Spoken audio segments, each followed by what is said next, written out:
Hello बच्चों, कैसे हैं आप सभी लोग। आपका स्वागत है आपके अपने चैनल एमबी कॉमर्स क्लासेस में। और आज हम लोग क्लास 12 के एक सीरीज स्टार्ट करने जा रहे हैं जिसमें फंडामेंटल्स ऑफ अकाउंटिंग मतलब फंडामेंटल्स ऑफ पार्टनरशिप से लेके कैश फ्लो स्टेटमेंट तक पूरा कवर करेंगे बोर्ड पॉइंट ऑफ व्यू से। और आपको बोर्ड में अच्छे सक्सेस दिलाने के लिए ये लेक्चर सीरीज बहुत हेल्पफुल होगा। ठीक है, आइए शुरू करते हैं।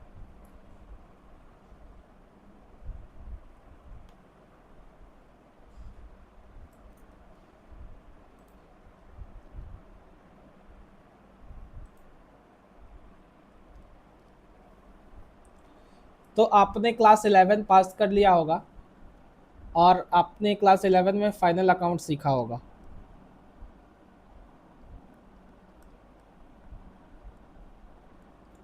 फाइनल अकाउंट मतलब फाइनेंशियल स्टेटमेंट। फाइनेंशियल स्टेटमेंट इसके अंदर हमने क्या सीखा था? ट्रेडिंग अकाउंट बनाना। और क्या सीखा था? ट्रेडिंग के साथ प्रॉफिट एंड लॉस अकाउंट बनाना। और उसके बाद हम लोगों ने बनाया था बैलेंस शीट। हम लोगों ने क्या बनाया था? Balance sheet. ये जो आपने क्लास 11 में पढ़ा था फाइनल अकाउंट और फिनेंशियल स्टेटमेंट, जिसमें ट्रेडिंग पीएल और बैलेंस शीट बनाना सीखा था अपने ट्रायल बैलेंस के थ्रू। ये जो हमने सीखा था, आपने ध्यान दिया होगा कि जब हम लोग बैलेंस शीट बनाते थे, इस टाइप से बैलेंस शीट बनाते थे। यहाँ पे लाइबिलिटीज़ और यहाँ पे एसेट आता था, और यहाँ लाइबिलिटीज़ के अंदर में कैपिटल आता था। मान के चलते थे कुछ भी मेरा कैपिटल रहता था, और अगर नेट प्रॉफिट जनरेट हुआ था तो नेट प्रॉफिट को हम लोगों ने यहीं पे ऐड किया था, और अगर नेट लॉस रहता तो यहीं पे माइनस किया था, और फिर फाइनल एक निकाल दिया था। तो ये जो आपने पढ़ा था ये था सोल प्रोप्राइटरशिप का। क्या था? Sole proprietorship. Sole proprietorship business में कंपनी के ओनर एक ही होते हैं, तो कंपनी का जितना भी प्रॉफिट हुआ हुआ होता है वो हम कैपिटल में ऐड कर देते थे। यहाँ पे कोई इशू नहीं है। बट क्लास 11 का बीएसटी का सेकंड चैप्टर याद करिए दोस्तों, फॉर्म्स ऑफ बिजनेस ऑर्गेनाइजेशन। आपने पढ़ा था फॉर्म्स ऑफ बिजनेस ऑर्गेनाइजेशन।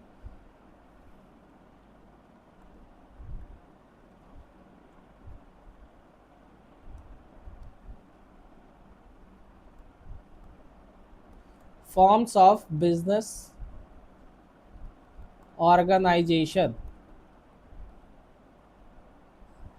ये चैप्टर 2 था सर।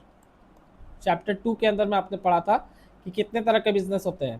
पहला आपने पढ़ा होगा सोल प्रोप्राइटर, जिसके बारे में अभी मैंने बताया। दूसरा आपने पढ़ा था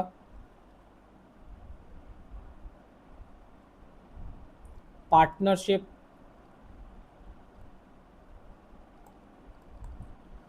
तीसरा आपने पढ़ा था कोऑपरेटिव सोसाइटीज। चौथा आपने पढ़ा होगा हिंदू अनडिवाइडेड फैमिली और जॉइंट हिंदू फैमिली, कुछ भी बोलिए। और पांचवा आपने पढ़ा होगा जॉइंट स्टॉक कंपनी, मतलब कंपनी अकाउंट। ये आपने पढ़ा होगा 5 तरह का, जिसमें से मैंने अभी आपको बताया कि सोल प्रोप्राइटर का बैलेंस शीट आपने बनाना सीख गया। आपने जब 11 क्लास स्टार्ट किया था, आप पहले बेसिक सीखे, अकाउंटिंग इक्वेशन सीखे, जर्नल सीखे, रिकॉर्ड करना सीखे, लीजर सीखे, ट्रायल बैलेंस सीखे, फिर ट्रायल बैलेंस से ट्रेडिंग पीएल और बैलेंस शीट बनाना सीखा। बैलेंस शीट में नेट प्रॉफिट मतलब पीएल में अगर नेट प्रॉफिट आया तो कैपिटल में ऐड हो गया। यहाँ पे एक ही प्रोप्राइटर थे, सिंगल ओनर थे, इसलिए यहाँ पे आपको दिक्कत नहीं है यहाँ। बट आगे हम देखते हैं कि अगर अब हम लोग पार्टनरशिप के बारे में पढ़ेंगे, पार्टनरशिप और कंपनी के बारे में पढ़ेंगे। जॉइंट हिंदू फैमिली में हमारा सिलेबस में ऐसे नहीं है, और कोऑपरेटिव सोसाइटीज़ भी अगर आप अगर प्रोफेशनल स्टडीज़ करेंगे तो वहाँ पे उसका अकाउंटिंग सिखाया जाता है। तो हमारे पॉइंट ऑफ व्यू से अभी ये 3 इंपॉर्टेंट है, जिसमें सोल प्रोप्राइटरशिप आपने 11 में कंप्लीट कर लिया। अब हम लोग पार्टनरशिप और कंपनी को समझेंगे। सर पार्टनरशिप में क्या होता है?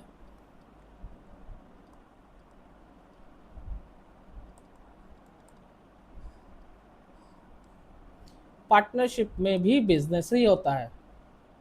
पार्टनरशिप एक एग्रीमेंट होता है, वो एग्रीमेंट में टू और मोर मेंबर्स होते हैं। क्या होता है? टू और मोर।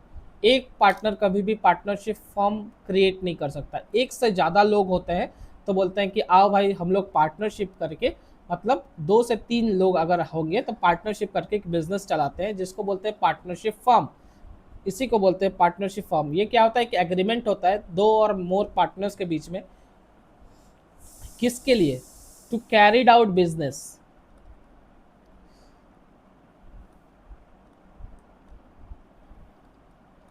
और जो बिजनेस कर रहे हैं किसके लिए करते हैं? For sharing profit. और सिर्फ प्रॉफिट नहीं, अगर लॉस होगा तो लॉस भी, for sharing profit and loss of a business which is carried by all or one of them acting for all. ये पार्टनरशिप का डेफिनेशन है। तो इसका मतलब क्या हुआ कि इसमें से कोई एक पार्टनर एक्टिव रह सकते हैं, कोई 2 पार्टनर एक्टिव रह सकते हैं, या सारे पार्टनर एक्टिव रह सकते हैं। पार्टनरशिप का मेन उद्देश्य ये है कि एक पार्टनरशिप फर्म बना, तीनों ने अपना अपना कंट्रीब्यूशन डाला। तीनों इन द सेंस, अगर 3 जन है तो तीनों ने, अगर 2 जन है तो 2 जन, 4 जन है तो 4 जन अपना कंट्रीब्यूशन डाल के एक बिजनेस सेटअप किया। बट उसमें से हो सकता है किसी के पास कैपिटल था तो उसने लगा दिया, बस उसके पास टाइम नहीं है। और जिसके पास टाइम है वो बिजनेस को कैरिड आउट करे सबके लिए। बट जो बिजनेस का प्रॉफिट शेयर होगा वो उसी उन्हीं के एग्रीड टर्म्स में होगा, इसलिए है ये is an agreement, agreed rate में होगा। ठीक है। इसी के लिए पार्टनरशिप जब बनता है तो एक पार्टनरशिप डीड बनता है। क्या बनता है? Partnership deed. पार्टनरशिप डीड क्या है बच्चों? पार्टनरशिप डीड यही एग्रीमेंट है, लीगल एग्रीमेंट है ये, और ये रिटर्न में होता है। It is a return agreement, जिसमें क्या क्या लिखा हुआ होता है? जिसमें लिखा हुआ होता है profit sharing ratio. Profit sharing ratio, PSR. Profit sharing ratio मतलब कि किस प्रॉफिट में, मतलब किस रेशियो में प्रॉफिट या लॉस बटेगा विद इन द पार्टनर्स। अगर एक पार्टनर है वो ज़्यादा काम करता होगा तो हो सकता है उसको, और ज़्यादा कैपिटल लगाया हो तो हो सकता है उसको ज़्यादा प्रॉफिट का शेयर मिले। और कोई पार्टनर कम एक्टिव या कम कंट्रीब्यूशन किया हो तो उसके अकॉर्डिंग मिले।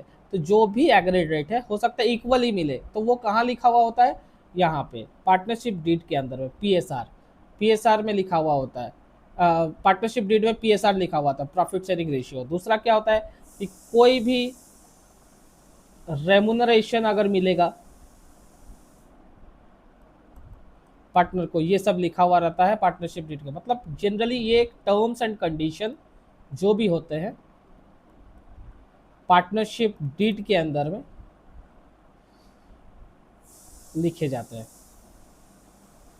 कभी कभी क्या होता है बच्चों, ये पार्टनरशिप डीड एब्सेंट होता है। ये क्वेश्चन है, मतलब इम्पॉर्टेंट क्वेश्चन है बोर्ड के पॉइंट ऑफ व्यू से, आपके पीरियोडिक के पॉइंट ऑफ व्यू से, या हाफ ईयरली के पॉइंट ऑफ व्यू से। पार्टनरशिप डीड एब्सेंट होने पे क्या होता है? एब्सेंट इन द सेंस आपने पार्टनरशिप डीड बनाया ही नहीं हो।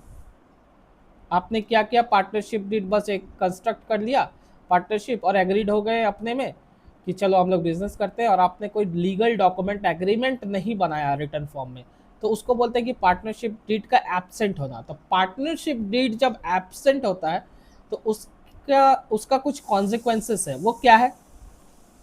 वो है पहला, जो प्रॉफिट शेयरिंग रेशियो होगा, जो प्रॉफिट बटेगा विद इन द पार्टनर्स, वो क्या आता है? 1:1:1, मतलब इक्वल।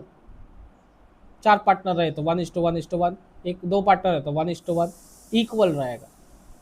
दूसरा, नो रेमुनरेशन।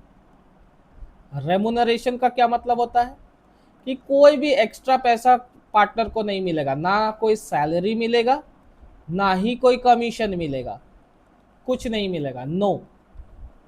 थर्ड वन,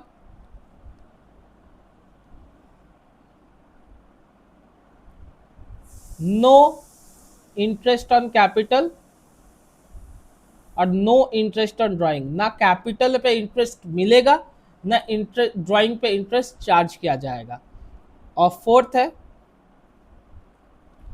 अगर एडवांस है, एडवांस मतलब अगर कोई पार्टनर एडवांस लोन देता है पार्टनर को, मतलब फर्म को,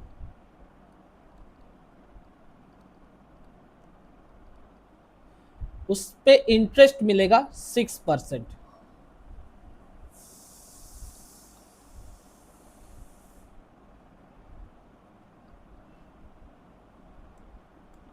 अगर पार्टनर को लोन दिया हुआ रहता है या ज्यादा पैसा दिया हुआ रहता है तो उस पर क्या कौन सा रेट लगेगा? 6% पर एनम के रेट से, कोई भी रेट नहीं लगेगा। अगर उसको हायर रेट चाहिए या लोअर रेट करना है तो उसके लिए आपको पार्टनरशिप डीड बनाना होगा, उस पर मेंशन करना पड़ेगा कि एडवांस में पार्टनर्स को कितना पैसा दिया जाएगा या नहीं दिया जाएगा। वो अगर एब्सेंट रहता है तो ये हम लोग वेल नोन पहले से जानेंगे। अगर लिख दिया क्वेश्चन में कि the partnership deed was absent, तो हम लोग समझेंगे कि प्रॉफिट शेयरिंग रेशियो इक्वल होगा। कोई भी कंडीशन में प्रॉफिट शेयरिंग रेशियो इक्वल होगा। कोई भी रेम्यूनरेशन नहीं मिलेगा, ना सैलरी ना कमीशन मिलेगा पार्टनर्स को, ना आईओसी मिलेगा ना आईओडी देना है, मतलब इंटरेस्ट ऑन कैपिटल देना भी नहीं मिलेगा भी नहीं, और इंटरेस्ट ऑन ड्राइंग देना भी नहीं है। और अगर कोई एडवांस कोई लोन खड़ा है पार्टनर के नाम से, उस पर कितना इंटरेस्ट मिलेगा? 6% पर एनम। ये आपको याद रखना है। In which case, in case of absent of partnership deed, ये इंपॉर्टेंट है सर, इसको याद करना है। ठीक है, तो अभी हमने बताया था कि जो सोल प्रोप्राइटर का आपने फिनेंशियल स्टेटमेंट पढ़ा था, उसमें आपने फाइनल अकाउंट के अंदर में ट्रेडिंग बैलेंस शीट और यहाँ पे नेट प्रॉफिट को कैसे चार्ज किया था, बट वहाँ पे एक ही पर्सन थे सर। बट इन पार्टनरशिप अभी हमने पढ़ा कि पार्टनरशिप टू और मोर पर्सन्स, दो से ज्यादा। अब कैपिटल तो एक ही जगह में नहीं आप ऐड कर सकेंगे, इस जगह में क्या करिएगा आप, तो इसी क्वेश्चन पे मतलब इसी कॉन्सिक्वेंसेस के वजह से, यही डिफिकल्टीज के वजह से अब हम लोग पहला चैप्टर जो करेंगे फंडामेंटल्स, इसी में समझेंगे कि कैसा ट्रीटमेंट करना है इस सब चीज़ का। मान लेते हैं कि ए है और बी है, दो पार्टनर है, तो क्या ए में सारा पैसा ऐड कर देना है या बी में सारा पैसा ऐड कर देना है, या 50-50 कर देना है, या 60-40 करना है, कैसे ट्रीटमेंट करना है, इसी को हम लोग सीखेंगे इस चैप्टर में, जो कि चैप्टर का नाम है फंडामेंटल्स ऑफ पार्टनरशिप फॉर्म। तो पार्टनरशिप फॉर्म को समझने के लिए पहले आपको पार्टनरशिप फॉर्म को अच्छे से समझना पड़ेगा कि पार्टनरशिप फॉर्म एक बिजनेस मॉडल, एक एग्रीमेंट है टू और मोर पर्सन का। किस चीज के लिए? प्रॉफिट और लॉस को शेयर करने के लिए of a business which is carried by all or one of them acting for all. ये सब चीज समझने के बाद हम लोग समझेंगे कि पार्टनरशिप डीड क्या होता है। पार्टनरशिप डीड एक रिटर्न एग्रीमेंट होता है, वही जो बताया कि पार्टनरशिप ही एक एग्रीमेंट है। तो रिटर्न एग्रीमेंट क्या है? पार्टनरशिप डीड, उसमें क्या क्या लिखा हुआ रहता है? सारे terms and conditions of the partnership. ठीक है, आफ्टर दैट अगर पार्टनरशिप डीड एब्सेंट रहता तो क्या क्या होगा? प्रॉफिट शेयरिंग रेशियो इक्वल हो जाएगा, कोई भी रेमोनरेशन नहीं मिलेगा पार्टनर्स को, आईओसी चार्ज नहीं करना है, आईओडी चार्ज नहीं करना है। इंटरेस्ट, अगर कोई एडवांस खड़ा है पार्टी का मतलब पार्टनर का, कोई लोन खड़ा है एक्स्ट्रा, तो उस पर 6% पर एनम का इंटरेस्ट मिलेगा। कोई इशू नहीं है। चलिए आगे बढ़ते हैं। इसको समझने के लिए आप ये कर सकते हैं कि क्वेश्चन के थ्रू ही हम लोग समझा पाएंगे।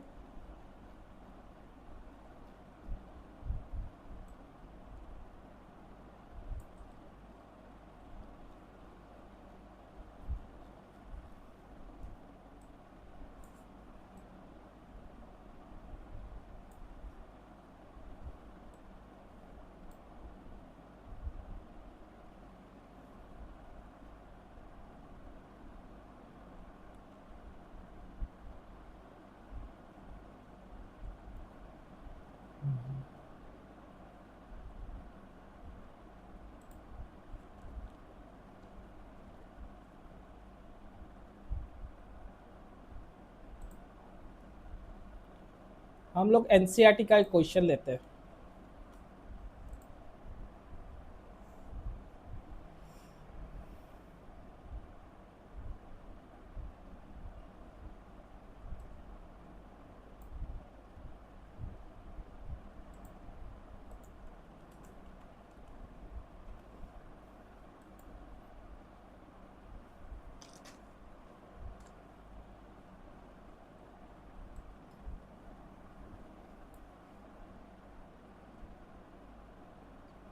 ये हमारा क्वेश्चन है।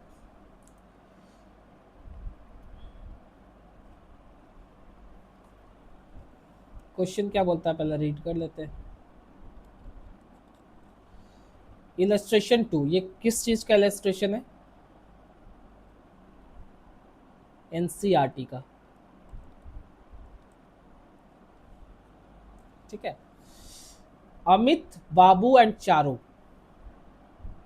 क्या बात हो रहा? Amit, Babu and Charu, A is to B is to C, short में लिख दिए।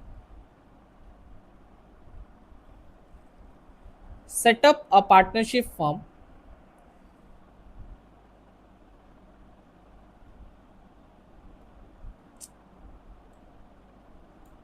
set up a partnership firm on 1st April 2019. They contributed, उनका कैपिटल दिया हुआ, कंट्रीब्यूटेड का मतलब उनका कैपिटल 50,000, 40,000, 30,000 रिस्पेक्टिवली। मतलब अमित का 50,000, बी का बाबू का 40,000, चारू का 30,000 as their capitals and agreed, क्या लिखा हुआ है? Agreed to share profit and losses in the ratio. उनका रेशियो लिख देंगे 3:2:1।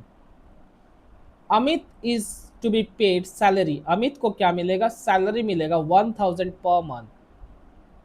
और बाबू को क्या मिलेगा? कमीशन मिलेगा ₹5,000। It is also provided that interest will be allowed on capital, interest क्या मिलेगा कैपिटल पे?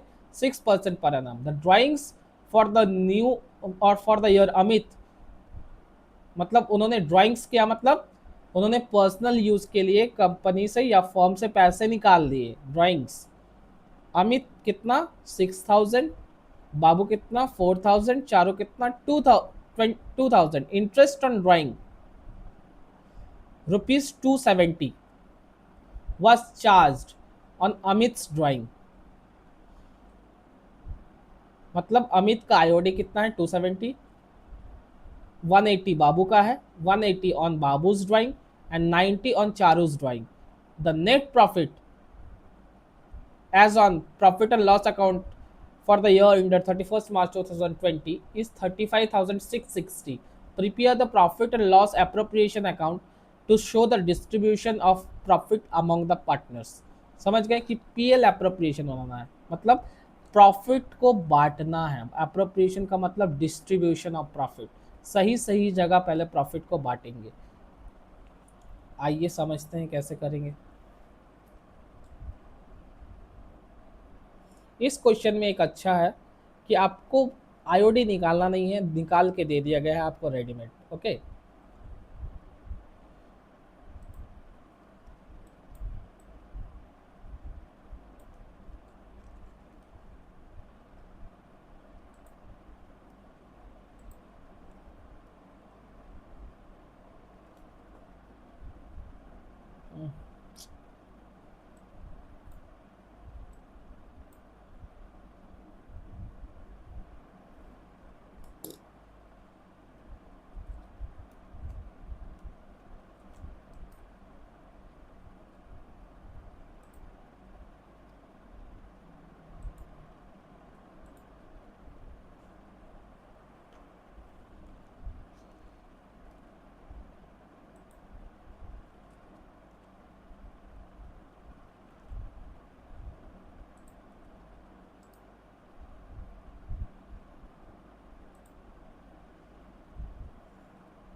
ये फॉर्मेट होता है बच्चों पीएल एप्रोप्रिएशन का, पार्टिकुलर्स अमाउंट, पार्टिकुलर्स अमाउंट। ठीक है, आइए समझते हैं। सबसे पहले क्या करेंगे? जो नेट प्रॉफिट हमको जनरेट हुआ होता है प्रॉफिट एंड लॉस अकाउंट में, हम फिर से वहीं पे चले जाते हैं फाइनल अकाउंट में कि trading account then PL account. PL account में हमें यहाँ नेट प्रॉफिट या नेट लॉस मिलता है। नेट लॉस नहीं है इस केस में नेट प्रॉफिट है। अगर नेट लॉस रहता तो प्रॉफिट बटने का कोई सीन ही नहीं रहता, बट इस केस में नेट प्रॉफिट है। तो नेट प्रॉफिट हम लोग कैपिटल में ऐड करते थे, इधर नेट प्रॉफिट निकलता है, पहले ग्रॉस प्रॉफिट निकलता है, फिर ग्रॉस प्रॉफिट इधर ट्रांसफर होता है। उसी तरह से नेट प्रॉफिट जो यहाँ निकलता है अब ट्रांसफर हो जाएगा पीएल अप्रोप्रिएशन अकाउंट में। कहाँ ट्रांसफर हो जाएगा? पीएल अप्रोप्रिएशन में। इसलिए यहाँ पे क्या एंट्री होगा? सबसे पहले पीएल अप्रोप्रिएशन अकाउंट पे यहाँ पे होगा बाय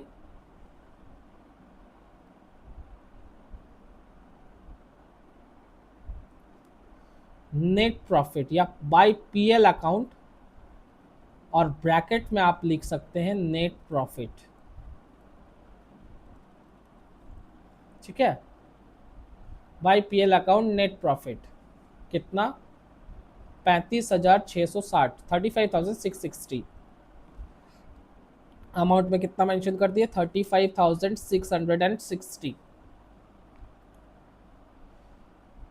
अब स्टार्ट करते हैं। पहले बताया गया कि अमित बाबू और चारू ने जो बिजनेस स्टार्ट किया है उस पर आईओसी मिलेगा। क्या मिलेगा? आईओसी। तो सबसे पहले हम लोग क्या लिखते हैं? टू इंटरेस्ट ऑन कैपिटल, उसको शॉर्ट में हम आईओसी लिख दे रहे हैं। ठीक है, आप पूरा भी लिख सकते हैं interest on capital. Interest on capital लिखने के बाद आप डैश देंगे ऐसे, और यहाँ पे लिखिएगा एज कैपिटल अकाउंट। क्या लिखिएगा? As capital account. फिर क्या लिखिएगा? बीज कैपिटल अकाउंट। मैंने शॉर्ट कर दिया है, आप पहले बार में अमित लिख के ए ब्रैकेट में कर दीजिएगा, बाबू लिख के बी ब्रैकेट में कर दीजिएगा, और चारू लिख के सी ब्रैकेट में कर दीजिएगा। उससे कुछ एग्जामिनर को भी समझ में आ जाएगा कि अच्छा आपने यहाँ पे, क्योंकि यहाँ पे आपको लिखने में भी दिक्कत होगा, बड़े बड़े छोटे छोटे आपको लिखने में भी सुविधा होगा, और आपका टाइम में भी बचत होगा। सीज कैपिटल मतलब चारूज कैपिटल। ठीक है, तो अब क्या है? 6% पर एनम के रेट से। तो ए मतलब अमित का कैपिटल कितना है? 50,000। अमित का कैपिटल कितना है? 50,000। 50,000 का 6% कितना होता है बच्चों?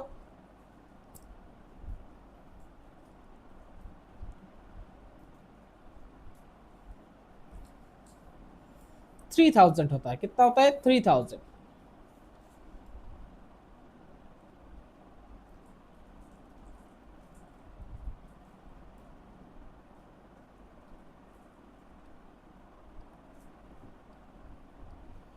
फिर बी का कितना है? 40,000। 40,000 का 6% कितना होता है? 2,400। फिर 30,000 का 6% कितना होता है? 1,800। तीनों को इधर ये अंदर में लिखेंगे और लास्ट में यहाँ बाहर कर देंगे। कितना हो गया?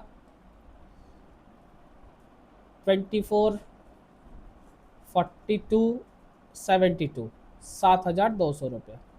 ठीक है, उसके बाद क्या करेंगे? अमित को सैलरी मिल रहा है तो क्या लिख देंगे? To salary.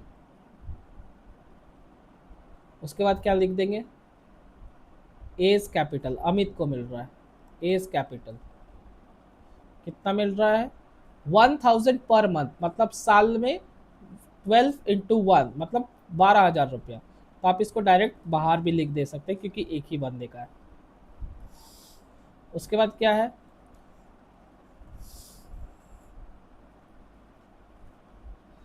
बाबू को कमीशन मिल रहा है 5,000 रुपीज। तो क्या लिख देंगे? To commission. To commission Babu को मिल रहा, तो 20 कैपिटल। यहाँ पे भी एक ही आदमी को मिल रहा है 5,000 रुपीज, तो आप डायरेक्ट बाहर भी लिख सकते हैं।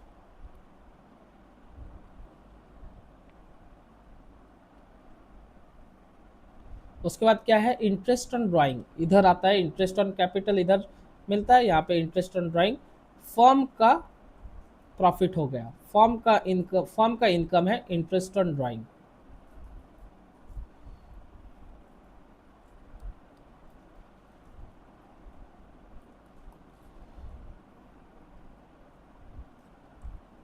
इंटरेस्ट ऑन ड्राइंग फिर से तीनों का रहेगा,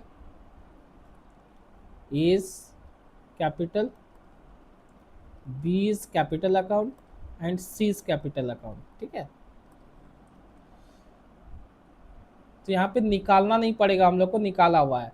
इंटरेस्ट ऑन ड्राइंग 272 अमित, तो 270 अमित का, 180 बाबू का, और सी का चारों का 90, मतलब 270 और 270 540। कोई इशू नहीं। इतना करने के बाद जब कुछ नहीं बचेगा, और एक चीज़ हो सकता था, बोल सकता था कि इतना परसेंट डिविजिबल प्रॉफिट का जनरल रिजर्व में ट्रांसफ़र हो गया, तो यहाँ पे एक जनरल रिजर्व करते हैं। बट फिलहाल यहाँ पे नहीं बताया, तो हमको क्या जानना है कि मेरा सबसे पहले क्या होगा, पीएल ट्रांसफ़र होगा पीएल अप्रोप्रिएशन में, बाय पीएल अकाउंट 35,660 रुपया, नेट प्रॉफिट ब्रैकेट में लिख देंगे। फिर क्या करेंगे, आईओसी चार्ज करेंगे, ए कैपिटल, बी कैपिटल, सी कैपिटल, अमित, बाबू और चारू, उसका जितना भी कैपिटल रहेगा, 50,000 इसका था तो 50,000 का 6%, 3,000 रुपीज़, 40,000 का 6%, 2,400 रुपीज़, 30,000 का 6%, 1,800 रुपीज़, फिर तीनों को ऐड करके बाहर कर देंगे, ठीक है। उसी तरह से सैलरी या कमीशन जिसको मिला था, जितना मिला था उतना हमने दे दिया। उसके बाद आईओडी भी चार्ज कर लेंगे। यहाँ पे आईओडी का परसेंटेज नहीं दिया हुआ था, डायरेक्ट आंसर दिया हुआ था, इसलिए डायरेक्ट पुटअप करके हम लोगों ने निकाल दिया। जब सब हो जाएगा तब यहाँ पे लास्ट में हम लोग लिखते हैं to net divisible profit transfer to, ऐसे करते हैं। फिर लिख देते हैं ए इज कैपिटल, फिर लिख देते हैं बी इज कैपिटल, फिर लिखते हैं सी इज कैपिटल, और फिर टोटल करते हैं, ठीक है। तो इस केस में आप कैसे निकालेंगे, टोटल कर देंगे सर, 35,660 प्लस 540, 40 दे दिए उनको, तो 700, 700 हो गया, और 200 मतलब 36,700, मतलब 35660 प्लस 540 दैट इज 36,200। तो यहाँ पे टोटल कर लेते हैं हम लोग, 36,200, 36,200। इसको क्लोज बोलते हैं, जब डबल लाइन होता है तो क्लोज होता है, डिज़ाइन के लिए नहीं है।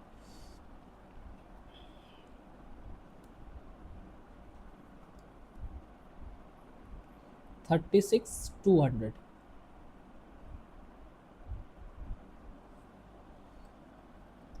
अब 36,200 में इसको माइनस कर देंगे, इधर कितना हो गया हमारा, इधर निकाल लेते हैं, 36,200 माइनस 12 और 12 24, 24,200 रुपया, 24,200 रुपया। तो ये तो अच्छा से कट गया, 12,000 रुपीज़, 12,000 रुपीज़ हमारा प्रॉफिट बचा। यही 12,000 रुपीज़ क्या होता है, बैलेंसिंग फिगर होता है। ये क्या होता है, बैलेंसिंग फिगर। 12,000 का कौन सा रेशियो में बांटेंगे, 3:2:1, 3:2:1 मतलब ए को 3/6 मिलेगा, बी को 2/6 मिलेगा, और सी को 1/6 मिलेगा। तो इसका सबसे अच्छा तरीका ये होता है कि जैसे जितना भी आंसर आया, यहाँ 12,000 आया, अब जो भी रेशियो है उसको ऐड कर दीजिए आप, 3+2+1, 3+2+1 इज डिवाइडेड बाई 6, मतलब टोटल हो गया 6। तो इसको 1/6 से आप पहले डिवाइड कर लीजिए, तो 6 2 जा, तो 2,000 मेरे पास बचा। अब 2,000, अब जैसे पहले वाले को 3 मिलेगा तो 2,000 इंटू 3, दूसरे वाले को 2,000 इंटू 2, और तीसरे वाले को 2,000 इंटू 1। तो ऐसे तरह से आप निकाल सकते हैं, 3 2 जा 6, 6,000, 2 2 जा 4,000 और 2,000। इस तरह से 12,000 आपका बट गया। अब ये जो नेट प्रॉफिट बटा, ये ए के कैपिटल में कितना बटा 6000, बी के कैपिटल में 4000 और सी के कैपिटल में 2000। ये होता है पीएल अप्रोप्रिएशन अकाउंट। आप अच्छे से देख लीजिए, आप चाहे तो स्क्रीनशॉट लेके रख सकते हैं। इलस्ट्रेशन 2 एनसीईआरटी का है ये।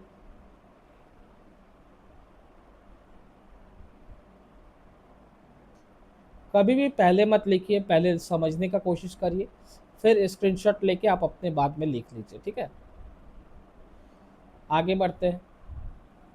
अब क्या होगा सर, अब पार्टनर्स का कैपिटल अकाउंट बनता है। क्या बनता है? पार्टनर्स का कैपिटल अकाउंट। ये क्या होता है सर?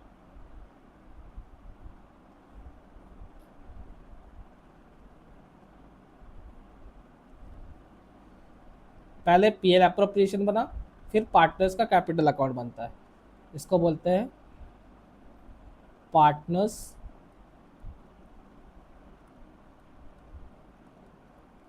Capital account. पार्टिकुलर्स, अच्छा हमारे 3 पार्टनर थे ना, और एक कॉलम बन जाएगा।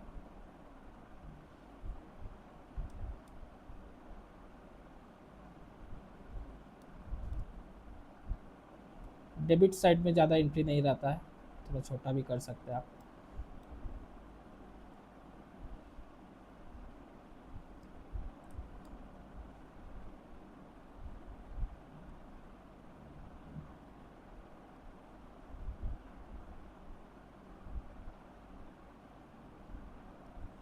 पार्टिकुलर्स अमित, बाबू, चारू। पार्टिकुलर्स अमित, बाबू, चारू, ठीक है।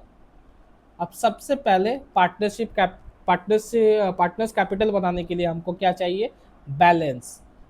पार्टनर्स कैपिटल मतलब कैपिटल अकाउंट का क्रेडिट बैलेंस होता है। पार्टनर्स का जो कैपिटल होता है या कोई भी कैपिटल अकाउंट होता है उसका क्रेडिट बैलेंस होता है। हम लोगों ने पहले पढ़ा है कि क्रेडिट बैलेंस होता है। तो क्रेडिट बैलेंस मतलब क्रेडिट साइड में उसका बैलेंस मिलेगा। किधर मिलेगा?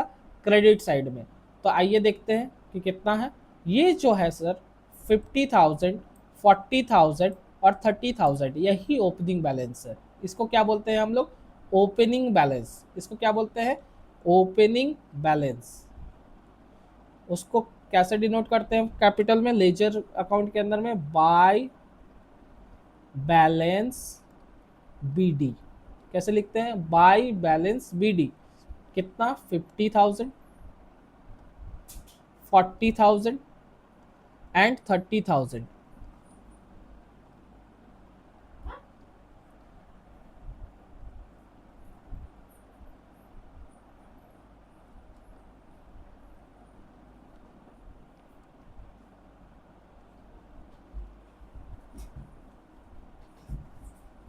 पहले बैलेंस लिख लिया हम लोगों ने।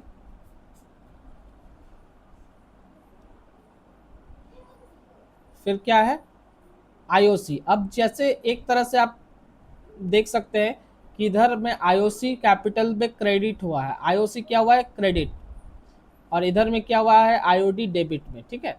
आप इसका क्रिस क्रॉस भी कर सकते हैं, जैसे बाय आईओसी लिख सकते हैं। क्या लिख सकते हैं? By IOC. उसके बाद था बाय सैलरीज। उसके बाद क्या लिख सकते हैं? Bye commission. इधर में जो जो आइटम था सब लिख दिया। लास्ट में क्या था? Profit transfer. उसको क्या अकाउंट का नाम देते हैं? By profit and loss appropriation account. क्या देते हैं? Profit and loss appropriation account. तो आईओसी हम लोग देख लेते हैं कितना था। ए का था 3,000, बी का था 2,400, सी का था 1,800। तो ए का था 3,000, बी का था 2,400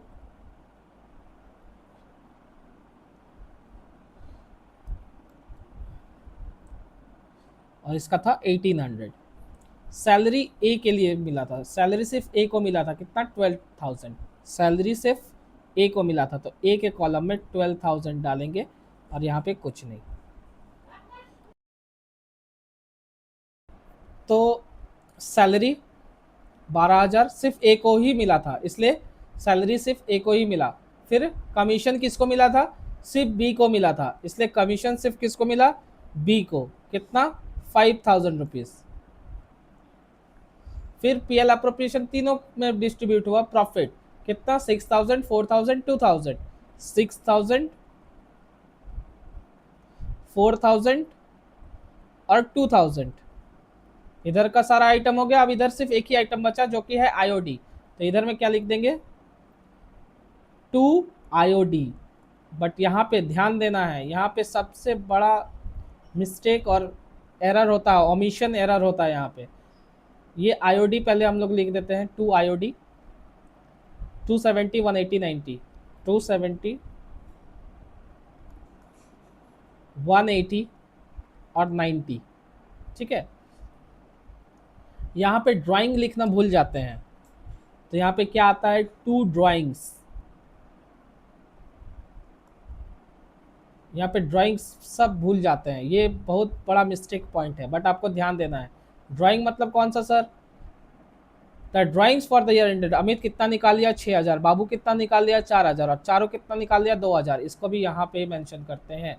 4,000, 6,000, 4,000, 2,000, 6,000, 4,000 और 2,000। इसको आपको नहीं भूलना है, ठीक है। बाकी सब क्रिस क्रॉस है। By balance BD, to drawings, इसको आप लिख दीजिएगा। उसके बाद क्रिस क्रॉस करके आपका आंसर आ जाएगा। आगे बढ़ते हैं, क्लोज कर देंगे। क्या कर देंगे? क्लोज।